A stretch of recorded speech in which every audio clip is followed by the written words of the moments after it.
Ladies and gentlemen, permit me show you comment my presentation in English and tell you about him in French. So, avant de commencer, je dois remercier le professeur Kamdem Pascal qui vient des USA. C'est à travers lui que je suis arrivé ici aujourd'hui. Le thème de ma communication, c'est je suis là pour présenter les différents types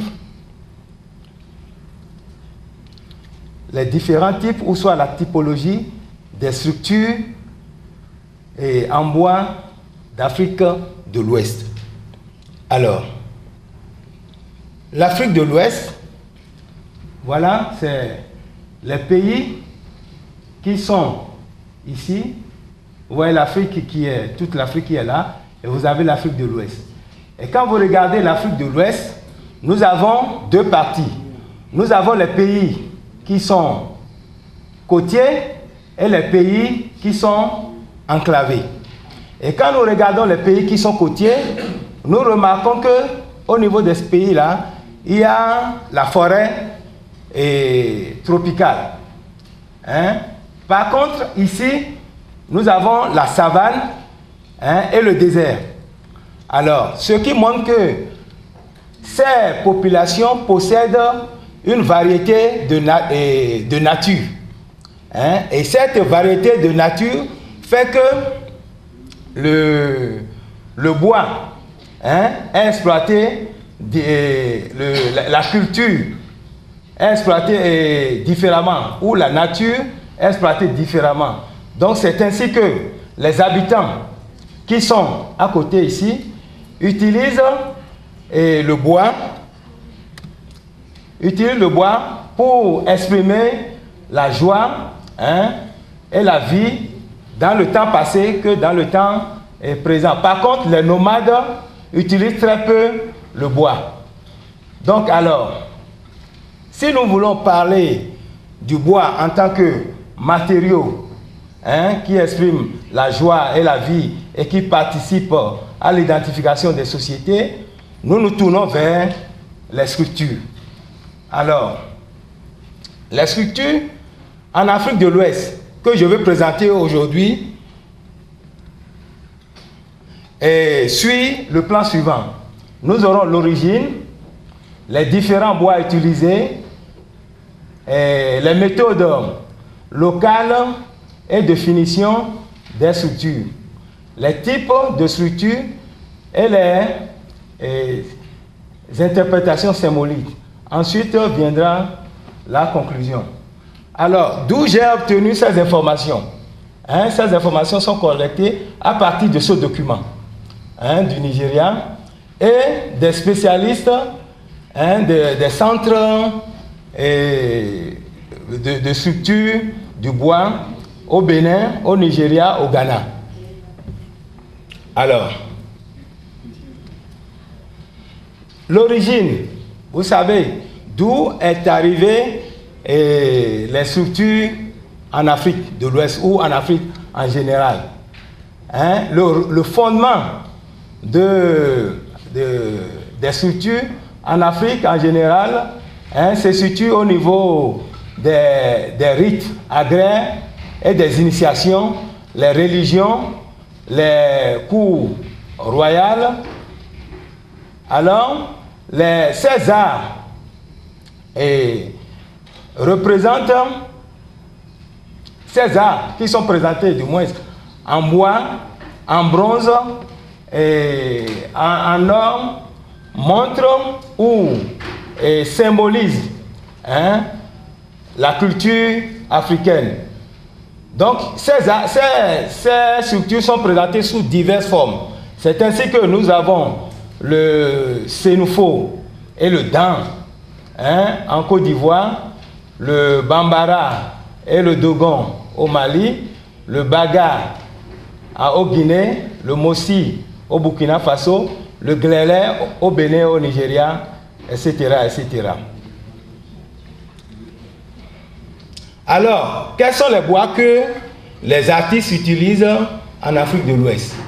Donc, les bois sont utilisés pour diverses raisons. Soit à cause de leur qualité, à cause de leurs caractéristiques. Vous avez les bois durs, les bois mi-durs, les bois tendres. Donc, c'est ainsi que vous avez le baobab qui est utilisé, le doucier, le linguet, etc., et j'en passe. Voilà. Alors, l'utilisation des couleurs dans l'art en Afrique de l'Ouest est très très significative. Les couleurs qu'on utilise en Afrique de l'Ouest sont les couleurs, la couleur blanche qui symbolise la pureté, par exemple, l'innocence. La couleur noire qui symbolise la mort, disons la mort, la tristesse. La couleur rouge qui symbolise le feu, le soleil, la fertilité. La couleur jaune qui représente la paix, la sincérité, la fortune, l'espoir, etc. Le bleu, pour finir, le bleu qui représente la joie, bien sûr. Maintenant, quels sont les types et symboles des structures? Ce que nous devons savoir, c'est que l'artiste en Afrique de l'Ouest ne fait pas au hasard ses œuvres. Il y a un lien entre le symbolisme, il ne sépare pas le symbolisme et les fonctions. Il y a un lien entre l'aspect plastique, la valeur plastique de son art et les fonctions sociales, religieuses, culturelles, politiques, économiques, historiques et thérapeutiques. Donc, c'est ainsi que nous avons deux points particuliers de ces œuvres. Il y a le premier point, l'esthétique et les fonctions de l'objet. Alors, ici, vous avez le masque. Le masque qui constitue le premier type qu'on retrouve en Afrique. Ici, vous avez les statuaires. Ici, vous avez une nouvelle approche environnementale maintenant qui est apparue en Afrique. C'est que les arbres qui sont morts ne sont plus coupés et brûlés. Ces arbres-là sont ressuscités à travers l'œuvre-là. Vous avez les meubles, vous avez les tam-tams, vous avez le jeu et vous avez les éléments de cuisine pour la nourriture. Alors, les masques. Les masques, c'est le symbole, ça représente, ça symbolise du moins l'existence de l'intermédiaire entre la réalité et le surnaturel. Donc, c'est un élément qu'on se sert pour exercer le contrôle sur la société. Ces masques participent à la danse, au mariage et aux funérailles. Par contre, comme exemple, nous avons ici le masque Glédin que le Bénin utilise et le Nigeria aussi utilise. Ici, on l'appelle généralement le secret des femmes. Le secret des femmes. Si vous regardez, cette figure-là ressemble beaucoup plus aux femmes. Voilà. Alors, vous avez ici un masque qui vient du Mali et deux masques qui viennent du Mali. C'est le masque Bambara et le masque Dogon. Ici, le masque Bambara, ici, ça symbolise la fertilité. Et le masque Dogon, ça symbolise la force de Dieu, entre autres. Vous avez ici un masque, parmi tant d'autres, un masque, le masque d'An, qui vient de la Côte d'Ivoire, qui vient de la Côte d'Ivoire, et qui est utilisé pour le mariage et les funérailles. Surtout, ceci est utilisé pour le mariage. Et si vous regardez, ce masque est à moitié, représente à moitié homme, à moitié animal. C'est la caractéristique des masques provenant de la Côte d'Ivoire. Parce que chaque région, les masques venant de chaque région ont des points particuliers. Ici, vous avez les masques, deux masques du Burkina Faso. Et au Burkina Faso, les masques sont souvent utilisés avant la pluie ou bien lorsqu'il y a abondance de pluie. Ça, c'est appelé le soleil. Ici, on appelle ça masque oiseau. Hein? Donc, c'est utilisé pour appeler la pluie. Ici, on l'appelle masque soleil. C'est utilisé pour chasser la pluie. Lorsqu'il y a trop d'abondance de pluie qui détruit les récoltes, on fait sortir ce type de masque pour pouvoir faire apparaître le soleil. Là, vous avez les statuaires. Comme je l'ai dit, les statuaires, c'est des idoles. C'est à travers ces statuettes que nos grands-parents adorent les esprits, les génies. Comme exemple, vous avez ici les statues des jumeaux. Chez nous en Afrique, quand vous avez des jumeaux qui sont morts, même si c'est un qui est décédé, on représente cet enfant décédé par cette statue, et que la maman adore, même donne à manger pour éviter des malédictions.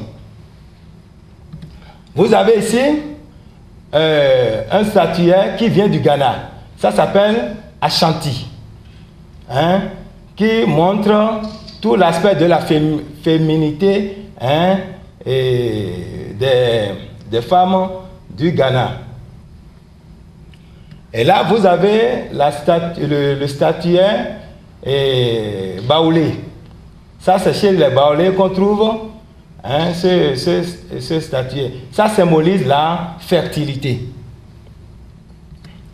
Et là, vous avez un statuaire, ce qu'on appelle le Sénoufo. Donc, ça, c'est à cheval entre le Mali et la Côte d'Ivoire. Et ici, voilà. Comme je vous le disais, voilà la nouvelle tendance en Afrique. C'est-à-dire, quand un arbre meurt, au lieu de transformer cet arbre et brûler, c'est une façon environnementale disons, c'est une façon environnementale de conserver le bois. Donc ainsi, ici, ce chef-d'œuvre se situe dans une région du Bénin appelée Ouida. Et l'artiste a retracé toute l'histoire de la ville et toute l'histoire du Bénin sur ce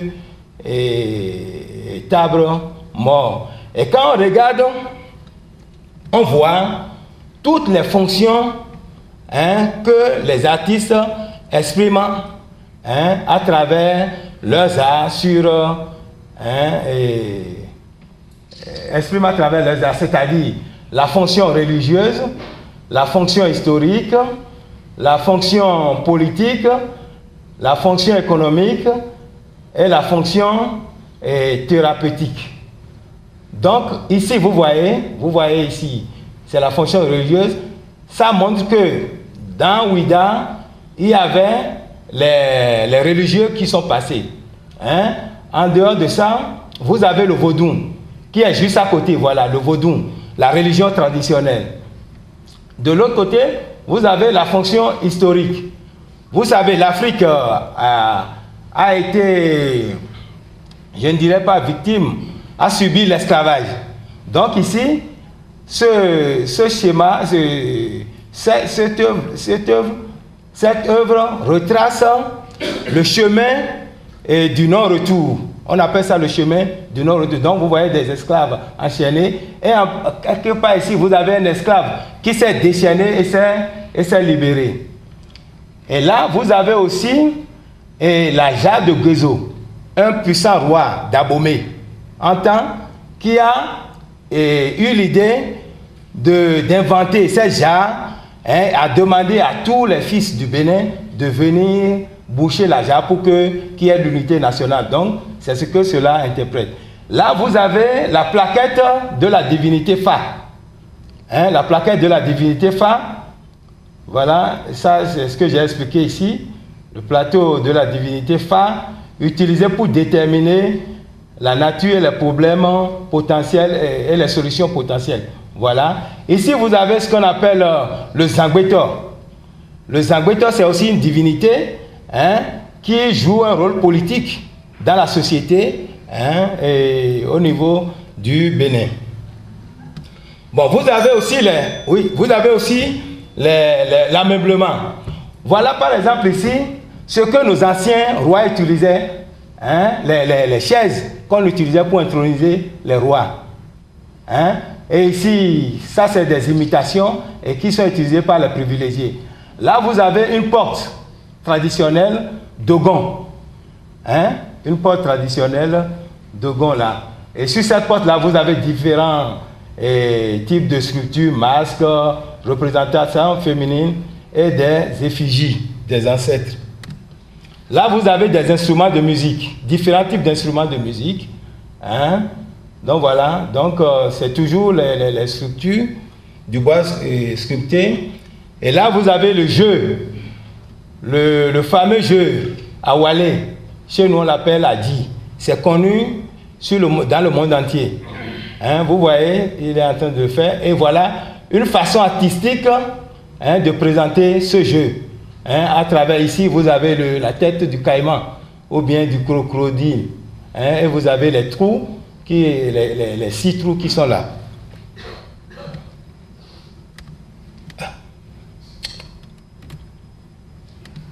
Voilà. Et ensuite, vous avez le bois qui est aussi utilisé pour la nourriture. Donc vous avez les deux parties, vous avez le pilon et vous avez le mortier. Et là, ça s'utilise dans 3 pays. Dans le Nigeria, le Bénin et le Togo. Voilà. En conclusion, on peut dire, Woodin offers a wide different types of structure which are found both in markets in West Africa countries as well in the greatest international exhibit. According to the style, sculptures play a social, political, economic, historic, and therapeutic role. So, for example, masks and statuaries provide the protection and the care in fertility. They are sometimes used as trophy to encourage the farmers to produce advantageously. Tom-toms have 2 functions: to make dance, spiritual, and call upon the spirit and lead the religious rite. In West Africa, we meet a new shape of the sculpture which takes into account the environmental aspect of the use of the wood that make use tell story of a society by a dead tree. Thank you. Merci.